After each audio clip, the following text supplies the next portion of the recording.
네, 안녕하세요. 이번 시간은 동력 전달 장치 모델링 순서가 되겠습니다. 지금 보고 계시는 동력 전달 장치의 구조에서 5가지 부품에 해당하는 V벨트 분리, 본체, 커버, 그리고 축과 스퍼 기어 5가지를 하나씩 나누어서 모델링 영상을 제작해 보려 합니다. 첫 번째 순서로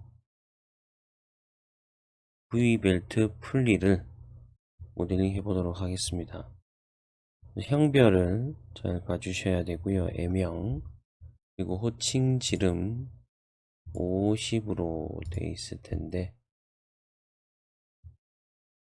50 확인하고 모델링 들어가 보도록 하겠습니다. 평면에서 XY 평면이 가장 자주 나오게 될 것이라 말씀을 드렸고요. 본체가 지금 본 곳에서는 예외가 될 수 있다라고 말씀을 드렸었습니다. XY 평면으로 만들어 보겠습니다. XY 평면 들어와서 제가 CAD 영상을 올려드렸는데 CAD에서 스케치와 흡사합니다. 시작은 항상 회전체이기 때문에 중심선으로 변경, 구속 조건은 일치, 선의 중간점에 녹색 불이 들어올 때 클릭하고 원점과 일치를 시켜주는 것이다 이렇게 말씀드렸고요. 선을 이어서 대칭선 용도로 사용하게 될 직선 하나 그어주시고 십자가 모양으로 연결해서 이 두 선은 구성선, 구속이 지금 안 되어 있는 이 선하고 중심선하고의 거리가 자로 측정해서 나온 50 호칭 지름이죠. 50으로 준 다음에 지금 현재 풀리가 형상이 그렇게 어렵지 않으므로 한꺼번에 스케치를 좀 들어가 보도록 하겠습니다. 크기가 작고 형상이 복잡하지 않기 때문에 M형 기준에 대칭을 하지 않고 한 번에 나타낼 수 있도록 형상을 이렇게 잡아보는 거죠. 그리고 나서 구속 조건과 치수로 다듬어 나가는 방식으로 모델링을 하셔야 되겠습니다. 점을 찍어 버렸네요. 이렇게 M형의 K 치수 규격의 2.7, K0 6.3, 그리고 F 절반 치수죠. 9.5, 그리고 둘이 합친 치수 19가 들어오게 되고, 그 다음 튀어나와 있는 치수에서는 좌로 측정하셨을 때 가로폭 전체와 나와 있는 형상에서의 지름 치수 측정하시게 되면 CAD에서 확인하면 이렇게 나오겠죠. 25와 가로 길이 전체 폭 30으로 정의가 됩니다. 그래서 이때 치수를 가로 30 그리고 지름 치수 25 입력이 되겠고요. 남아있는 각도 치수가 들어가야 할 텐데 요거에 대한 규격이 M형의 보자 25 M형의 50일 때 알파 34입니다. 34도 그러면 절반이 17도가 되고요. L0가 8로 나오죠. 8 이걸 이용해서 인벤트 스케치상에서는 이제 바로 치수를 찍을 수가 없기 때문에 거리치수 자체가 안 되죠. 점으로 교차점을 만들어 주고 그리고 치수를 입력해야 합니다. 자, 먼저 넣으실 때는 거리치수보다는 각도 절반 하나 17도 그리고 양쪽에 합쳐서 34도 넣어 주신 다음에 또 절반에 해당하는 거리치수 8이니까 절반은 4가 되겠고요. 합쳐서 8 나올 수가 있겠죠. 8 그래서 전부 다 완전 구속 이루어졌고요. 이 상태로 회전을 시켜 보겠습니다.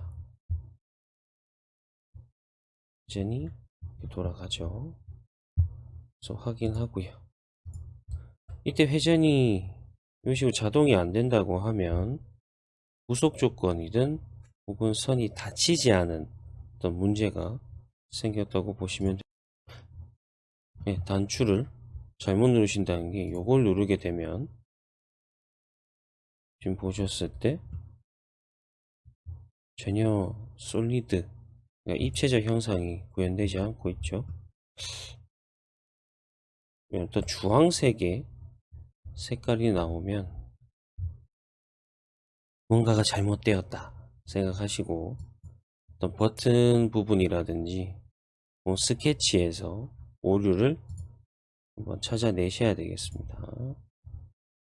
이렇게 만들고 형상 이어가겠습니다. 내경의 치수 축 지름을 확인해야 되는데 축 지름이 12로 나오게 됩니다. 12 일반적으로 가장 동력 전달 장치 하면서 가장 작은 축 지름이 되지 않을까 생각이 되고요. 거기에서 키홈 규격으로 넘어가서 축 지름 12일 때 키의 폭 높이는 4로 나오게 되고요. 4라는 거 확인하고 T2 키 내경 위쪽을 가공해야 할 T2 치수가 1.8로 확인이 됩니다.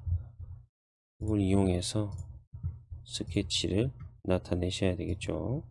지름 12 키의 폭 4입니다.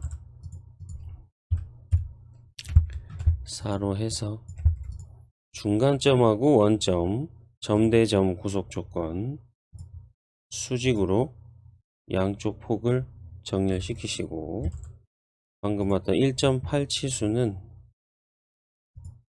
이런 치수로 정의해서 지름 더하기 1.8이 될 수 있도록 12 더하기 1.8, 13.8로 유지할 수 있도록 하시고 요 구속은 원 안에만 들어오면 되기 때문에 100% 이렇게 구속을 하시지 않으셔도 관계는 없습니다. 굳이 인벤터는 안 해도 되기 때문에 다른 프로그램은 하셔야 할 수도 있습니다.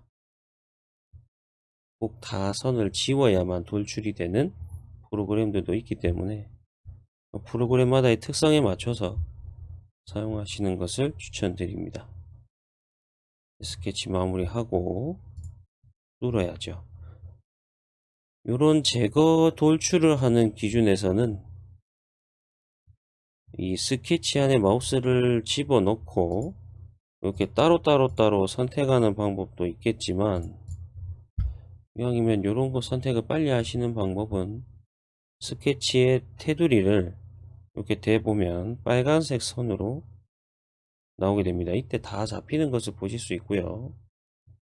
테두리 클릭, 사각형도 테두리를 잡아놓고 클릭을 하는 거죠.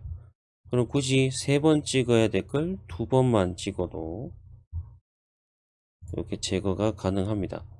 거리로 규제해서 찍으실 때는 치수를 한 번 더 손을 봐야 되니까 그냥 전체 관통이 확인이 되는 부분은 전체 관통으로 제거를 하시는 게 훨씬 더 수월하다 말씀드릴 수 있겠죠. 그래서 확인. 네. 자, 다음 이제 이 풀리가 작동 중에 밖으로 이탈을 하지 않도록 하기 위한 장치인 멈춤 나사에 스케치를 해봐야 되겠습니다. 간혹 실수가 어디서 많이 나오냐면 수나사를 보시고 수나사를 있는 그대로 그려버리시는 경우들이 종종 있는데, 우리는 수나사를 그리는 게 아니라 수나사를 떼어내고 이 풀리 원형의 원본의 모양을 그려야 되기 때문에 앞나사로 제도가 되어야 됩니다. 앞나사 제도로 처음 측정은 가장 바깥쪽 가까운 쪽의 직선과 구멍의 중심이 되는 위치까지의 거리 치수를 찍어보면 5가 나오고요. 이때 나사의 크기는 수나사 있는 그대로 측정하셨을 때 4, M4로 규제를 하셔야 되겠습니다. 만들어 보겠습니다.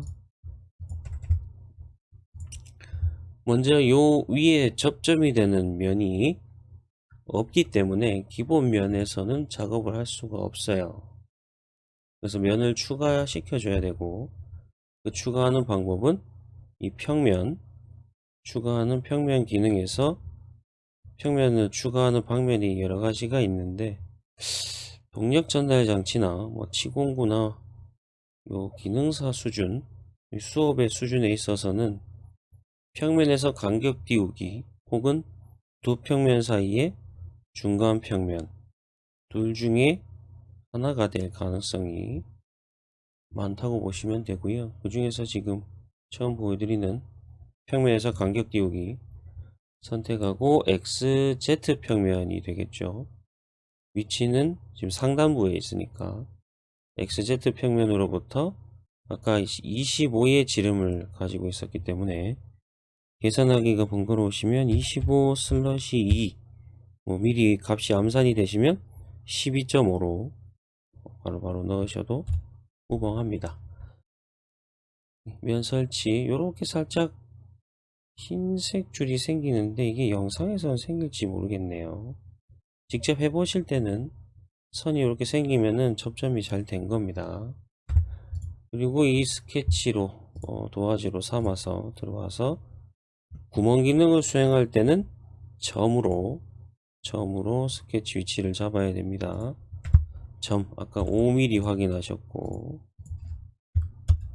근데도 노란색이에요. 이때 노란색이 된 거는 원점하고의 구속이 안 잡혔다, 이렇게 보시면 돼서 점대점 구속은 수평 아니면 수직입니다. 근데 지금 조건은 평면도 상에 수평으로 보셔야 되겠죠. 이렇게 한 일자로 되어 있기 때문에 수평 구속 조건 누르고 원점 점 이렇게 구속을 해주시면 되겠습니다. 그리고 나서 밖으로 나가서 구멍 기능 누르고 앞나사 탭 구멍, 시트는 탭 낼 때 카운터 보호 이런 작업은 안 하신다 보시면 되고, 없음으로 맞춘 다음 ISO 매트릭 프로파일 기본값이 변동이 되면 이 안시로 나오는 부분들이 많을 거기 때문에 혹시나 변경을 하셔야 되는 부분이라면 ISO 매트릭 프로파일로 변경을 하시고, 그리고 측정했을 때 나사는 M4라고 말씀드렸습니다. M4의 요 위치는 전체 관통이 되면은 밑에까지 이렇게 빵꾸가 나버리기 때문에 이렇게 하시면 안 되겠고, 거리도 방법이 될 수 있는데 여기서 여기까지의 거리가 이게 또 측정이 돼야 되거나 임의로 하시기에는 살짝 헷갈릴 수 있는 부분이 있기 때문에 대략 절반 잘라 놓고 아까 12.5 정도만 돼도 충분히 거리로도 규제가 가능은 하죠. 그게 탭 거리, 탭 길이가 12가 넘어가면 된다는 소리입니다. 그리고 전체 관통이 아닐 경우에 혹은 길이가 꼭 정의되지 않은 경우라면 굳이 여기서 해당이 안 되겠지만 항상 탭 길이에 더하기 2 정도의 크기로 작도를 하시면 국가기술 자격이라든지 직업훈련 내에서는 충분히 크기에서는 맞춰진다라고 말씀드릴 수 있겠습니다. 그래서 다른 방법으로는 요거 끝 누르고 자동으로 지금 곡면 선택인데 꼭 곡면을 눌러야 되는 건 아니에요. 그냥 면이라고 생각하시면 됩니다. 요 면까지 튀어나오면 되니까 요 면을 선택해 주고요. 자, 이때 면을 선택하면 면까지의 길이가 나타나고요. 요 탭 길이를 선택했을 때 탭이 어디까지 나오느냐, 요거를 잘 봐주셔야 돼요. 구멍 나오고 난 다음에도 유지가 되고 있는 걸 보시면은 여기까지는 죽어도 탭이 나온다라는 거니까 안전하죠, 그죠? 작업하시기에 결과값하고 도출이 됐다라고 보시면 됩니다. 확인. 그래서 확인하실 때도 탭이 다 나왔나 이렇게 보셔야 돼요. 이렇게 나타내시면 되겠고, 다 되고 나면 항상 면을 추가해서 구멍을 냈거나 어떤 추가 작업을 다 하시고 나면 이 면을 트리에서 오른쪽 클릭 가시성 꺼야 되겠죠. 이렇게 끄시고, 끄지 않으면 나중에 조립할 때도 이 평면은 계속 나오기 때문에 상당히 좀 걸거친다라고 얘기하죠. 귀찮게 만듭니다. 꼭 사전에 부품 안에서 수정이 됐으면 하고요. 이제 남은 거는 못깎기와 못따기 순으로 정리하겠습니다. 못깎기는 규격에 있는 R값의 최대값으로 위치마다의 최대값 기본값 2입니다. 2 들어갔고요. 플러스 누르고 모서리 선택 1 넣고 골짜기 부분에 1 플러스 눌러서 0.5 제일 작은 구간은 상단의 안쪽 부분이 되겠습니다. 이렇게까지 넣으시고, 혹은 안쪽에 비어있는 공간들이 있는 풀리가 나올 때는 좀 연습이 되고 나면 한꺼번에 넣으셔도 무방하겠습니다만, 좀 익숙하지 않으시면 여기서 그냥 확인을 누르시고 한 번 더 못깎기를 추가해서, 가장 지시되지 않은 거는 대부분 다 3일 거니까 3이나 2가 되는 부분을 그 다음으로 나눠서 찍으시는 게 잘못 찍을 수 있는 부분을 좀 방어하실 수 있다, 이렇게 말씀드릴 수 있겠습니다. 3으로 입력을 했고요. 그 다음에 못따기로 마무리 짓죠. 못따기는 항상 1로 지시가 될 거고요. 구멍의 입구 부분 그리고 반대편 도면상에서는 여기까지도 못따기가 나와 있습니다.